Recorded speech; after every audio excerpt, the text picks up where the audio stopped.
My name is Gaijin Greg, and welcome to my 3-year Japanese learning update video. And once again, I know I am almost 2 months late. As of today, I've been studying Japanese for 1,154 days straight, using an immersion-based approach. If you are curious about any of my previous update videos, I do have links down in the description below to those. Before we get into the stats section, I want to make sure you guys like the video, subscribe to the channel, and hit that bell icon to get notified every single time that I upload. You're gonna want to know when the next video comes out because we're doing a follow-up video to my first time speaking video to kind of show how much progress I've made on my speaking skills since then, and you're really gonna want to see that. Okay, so getting into the stats here, as you can see, in total we've got 2,240 hours, and our average is now at under 2 hours a day. So that is a little disappointing to me. I've been a little inconsistent the last couple months, and we'll talk about that later. But on the positive note, it has been 3 years and I'm averaging still just about 2 hours per day, so that's pretty good. As far as the breakdown of my immersion time or my Japanese studying time, we've got, for listening, 1,357 hours, which is about 61% of my time. We've got vocabulary at 603 hours, which is 27% of my time. And then we've got reading here, which is 136 hours, 137 hours, which is about 6%. This is only 3 hours more than last time, so I'm still struggling to find ways to force myself to read here. But then we've got grammar at 71 hours, which we haven't done any explicit grammar study since last time. And then we've got 50 hours of speaking. That's obviously a new activity since the last update video. That's only about 2% of our time right now, but it is slowly going up for sure. Honestly, I have been kind of bad at tracking my time the last 2 months, and I believe what I have is accurate. I did have to go dig through my Spotify app, go look back at my AJATT calendar, dig through my Netflix to kind of get everything right, but I'm pretty sure it's accurate, and if it's not, I probably lowballed the numbers, if anything. I have been averaging about an hour a day for the last 2 months, so my pace has slowed down. My plan is, after this video, is to really try to get things back to the normal 2 hours a day soon. After going 3 years consistently, I think a couple months at only 1 hour a day isn't that big of a deal, and I'm still averaging 1.94 a day for my whole journey, so I don't want to make a mountain out of a molehill. So let's get into some of the highlights of my immersion content from the past 6 months. And we'll start with the podcast, but there isn't really much new there. I've really been listening to the same stuff, just new episodes that have come out, so really not anything I haven't mentioned on my video update series before. As far as anime is concerned, the only new thing that I watched probably, or I guess the only real anime I watched since the last update video was Sousou no Frieren, or Frieren. And yeah, like I said, this is pretty much the only thing I've watched since the last update, but the vibes are still there from season 1, and I really enjoyed the season. I'm pretty sad actually that it was only 10 episodes and the manga went on a hiatus, it sounds like. So it really, this series deserves a proper ending, and I really hope they get the chance to do this one right. The only other anime that I kind of watched was one that's called Chi, or the English title is Orb, on the movements of Earth, and I got like 10 episodes in and kind of fell off, but not because I was bored, and it's really kind of a show that's set back in the Middle Ages, and it's about kind of astronomy and learning that the Earth isn't the center of the universe and people being persecuted for saying so. And it actually is a quite intriguing premise and definitely was unique, so I do think I will go back and finish this one.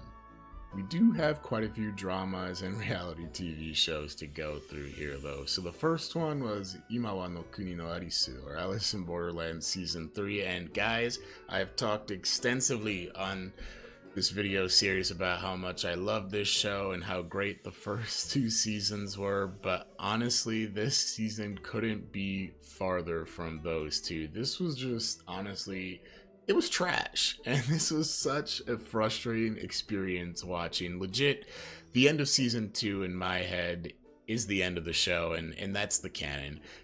I recommend the show still, but do not watch season 3. Please do not watch it. So I'm going to save you all time. Just do not watch it. Don't watch it. The next show that I watched is Refold Battle Royale, which translates to Love Battle Royale, but for some reason the English title of the show is Chastity High, which is kind of a weird name, IMO. A good friend of mine, though, recommended this show because he knows I love cheesy high school dramas, and honestly, this show did not disappoint. It's about an all-girls school and an all-boys school, and they combined into one, but the kicker is that all romantic relationships between the two genders is strictly forbidden. Honestly, a really fun show that is not as weird as the English title would suggest. Another thing that I watched was Brush Up Life, or rebooting in English, but Brush Up Life is the direct translation of that.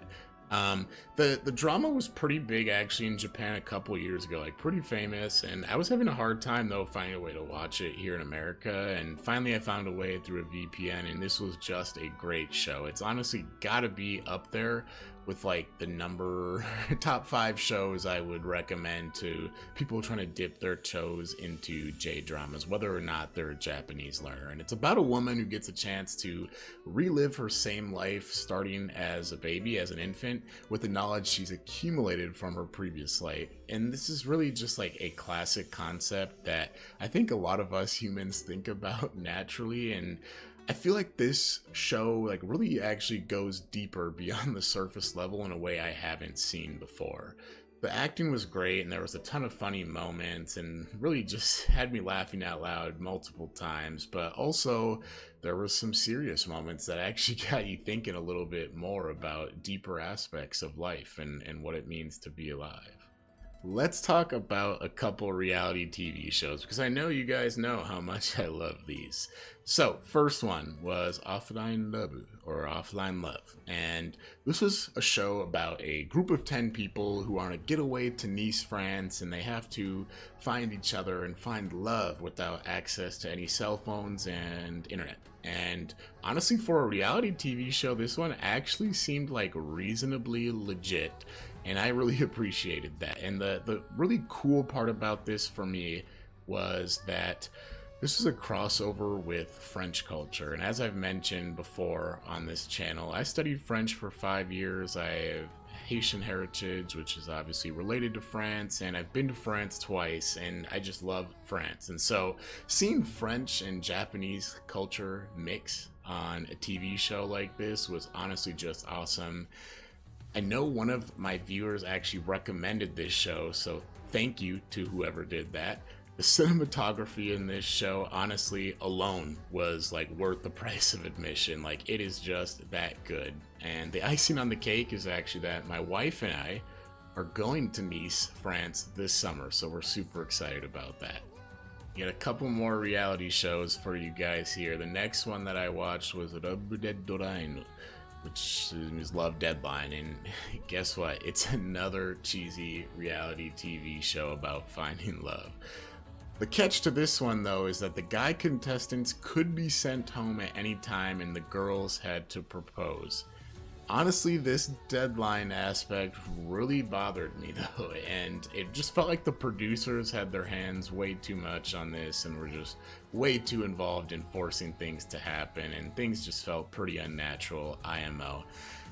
One of the girls on the show also just really bothered me, and there actually was, though, one couple that seems like they are still together and actually had a child today, so I think there is some good things that came out of it. And the next one is Rabujoto, or Badly in Love, and this was a pretty unique show, and I'm still in the middle of watching it, but the concept is the contestants looking for love on this show are Yankee, or like delinquents, and basically it's a little more rough and direct than the typical like Japanese culture of politeness and etiquette that a lot of people are used to. And I think One thing that's tricky about this show for me is the way like a lot of the male contestants talk. They speak with a lot of slang and like slur their speech and like use a lot of colloquial words, and honestly they sound a lot like what you'd hear like Yakuza characters in like a drama, and so that it can be a little difficult to understand, which is hard.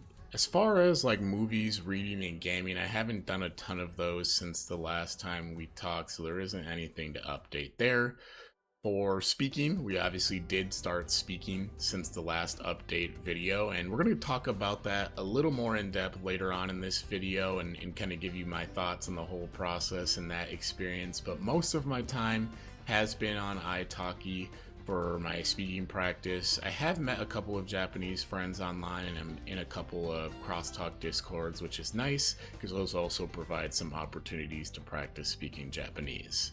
For a little update on vocabulary, I know one of my goals last time was to reach 10,000 Anki vocabulary, and it was such a push and a grind. I did achieve it, but honestly, I think I kind of burnt myself out a bit, and it does feel worth it, oddly, but and I still do continue to mine sentences to this day, but my approach now is kind of at a slow and steady pace, and there are still gaps in my vocabulary that are noticeable, especially in certain domains, but I think, yeah, for a while my approach is going to be slow and steady wins the race. I have not done any explicit grammar study or pronunciation practice since the last update. I've been more focused on just practicing my speaking abilities and getting Japanese output to come more naturally. Okay. Now that we've highlighted some of those, let's kind of get into my personal feelings on my journey right now. This is going to be kind of rambly. I've got my notes in front of me, so bear with me, guys. This is going to be a little less edited than normal. We're just kind of going to be talking my thoughts out here right now. And so I know every video I say I'm busy, but it is true. It just seems like right now every stage of life is just getting busier and busier right now. But I do think this time around, if I'm being truly honest, some of it is my own fault. Let's kind of break down the different aspects. So work has been getting a lot more busy lately, but I do really still like my current job, and it's got a lot of flexibility, and I'm in a much better position than I was in at my previous job, so I like that a lot. The other aspect of things making me busy is just that my daughter is getting older and she's growing so fast, and that's really always going to be priority number one, and I don't have any concerns with that. That being priority number one is not an issue on this Japanese learning journey. What could be an issue or could be distracting from this journey, though, is that I've been on a League of Legends journey, the game, and for whatever reason, something possessed me, guys. I don't know what it is, but like I really just want to hit diamond in League of Legends, and I don't know what made me want to hit this goal. I really don't, but I'm almost to platinum right now, and so I think it's a pretty achievable goal to hit within the next couple months and not get super derailed or go down too far into the rabbit hole of League of Legends. But I think it's hard to have a second time consuming hobby outside of Japanese right now, given my life situation. And I know that intrinsically I've just maybe had a hard time coming to terms with it, I think. And I know I've talked about it before on this channel, but I do really miss like the competitive outlet after my college football career ended, and I feel like I've been trying to find something to replace it for some time. I do know that I will never be able to replace that feeling. I do understand that. I've tried some other things like competitive Smash Bros, and playing that I had an awesome time, and that feeling of improvement and playing against other people and playing against yourself, getting better, like that whole process is like almost addicting to me, and so I've got to be careful. For a while I think I probably had the most healthy outlet of that, you know, personal growth and improvement through Japanese, and so I'm trying to keep cognizant of that. I have noticed though that without like competitive outlets, I do start to feel a little down in the dumps. Even if Japanese is a healthy outlet, like without some form of competition, like I just thrive on it. And without that, something feels missing, which is, it's hard to explain, but that's just how I am. I'm a little crazy, I guess. I think the big thing holistically is I just need to find that balance between two hobbies and real life, and kind of what makes sense for everything, and so that I can have a healthy lifestyle, I can have healthy relationships with my friends and family, but also my hobbies. And so honestly, at the beginning of this year, I was kind of being a little bit of a degenerate and just like not like just meh all the time, and not being responsible, and not being as good as I should be in any aspect of my life. But I do feel like I've been doing a little bit of a better job the last couple of weeks, so I want to keep that momentum going and keep going. Moving on to other random stuff. Fun fact, I actually missed my first day of Anki ever, which was like the saddest thing. I had actually done 2 full hours of speaking practice that day on AJATT after working overtime, and I legit just like forgot to do Anki. And the next day I was on a walk and on my phone and opened up my Anki app, and I was like, oh, I must have forgot to sync it on the PC last night when I did it. And then I was like, oh no, I didn't do it. What? No. And that was like literally my brain at that time. And honestly, it was very sad, and I was very upset when it happened. But honestly, the good news is that we just got back on track the next day. One day is just one day if that's all you let it be. And I just did all the reviews the next day, and we were good to go. So for anybody else, like, do not feel like the world's ending if you do end up missing one day on accident. Yeah, it was just a crazy day and a crazy week, and we accidentally missed a day. We didn't stop doing Japanese. We just had a one-day slip-up. Let's talk a little bit more about my speaking experience. And obviously, since the last time we got an update video, I started speaking.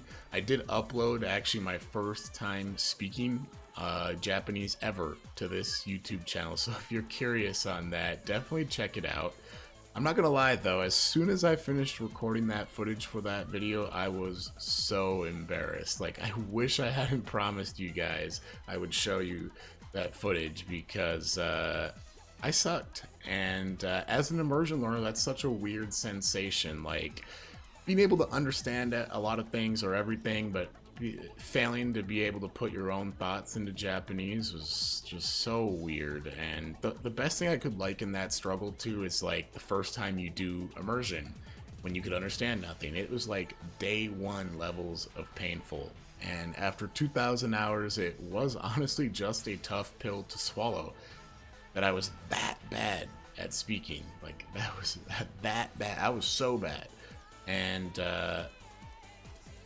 I truly think the first time speaking a new language, you will suck no matter what. And especially as an immersion learner, you're going to be too hard on yourself like I am right now. Like, it wasn't really that bad. And the good news is that the rate of improvement for immersion learners is just going to be like so high. And I can tell you that in my experience, I've only done about 50 hours of speaking, but I feel like I've really improved in my ability to express myself so much in that time. And don't get me wrong, I still make a ton of mistakes and I have a lot to work on, and there are still some more specific conversation topics that I struggle with and get kind of frozen up on and struggle to find the words, but I am definitely much more comfortable speaking Japanese now, and so much so that I'm actually making a follow-up video to that original video. I've actually already recorded the footage for this next video, and it was about 4 months apart from my first time speaking. And so I really want to, I guess, one, make me look like less of a scrub and not as bad. And then two, for real, I want to show other immersion learners that you are going to progress quickly if you've got that good foundation of immersion, and like your speaking skills are going to level up very, very quickly. And one thing I guess that I've noticed now that I've been doing a lot more speaking practice is I kind of miss immersing as much as I was. Like, some of that's just due to the lower amount of time I've spent with the language over the last 2 months, but honestly, like when you're spending time on speaking practice, that means you are consuming less content. And consuming content is obviously fun, and kind of the fun part of learning a language. And having conversations is also very fun, and I really do enjoy that. But it's definitely a different type of fun. So that's just something I guess I've noticed lately, that I miss consuming Japanese content. I've been thinking about it quite a bit lately because it's come up in quite a few of my italki lessons, and I do think I want to take the JLPT N1 test, or the Japanese language proficiency test. The N1 is the highest level, the hardest test. I think it might be hard at the end of the year with all we got going on right now, but I think the end of next year is pretty realistic. I do not want to take that test twice, but I don't want to explicitly study for it either, so as the time for the test, I guess, gets a little closer, I'm going to have to find the balance there and figure out what's best. Another thing I've noticed lately is that now that I'm like speaking Japanese, actually, like my desire to go to Japan has kicked into overdrive. Like I want to go so badly right now, and I'm just like looking for any opportunity to like sneak my way into Japan, sneak a vacation in there somehow. But I sadly do not think it's going to be happening in 2026, since we already have Europe travel plans, and those travel plans to Europe are going to be great this year. I'm going to fully enjoy it. I'm not going to be sad that it's not Japan, but I really want to go to Japan in 2027. I'm going to do everything in my power to make that happen. Like, I'm just so excited to finally be able to go there, and I'm really hoping like being able to speak Japanese will just make the experience like even just a little bit better. Will totally have been worth it. Couple housekeeping items here, and the first one is that now that we're kind of deeper into this journey, we're getting into the meat and potatoes here. I'm only going to be making update videos at year-long intervals now. So that means the next update video you guys are going to get from me will be at the 4-year mark. And hopefully it's not 2 months late next time.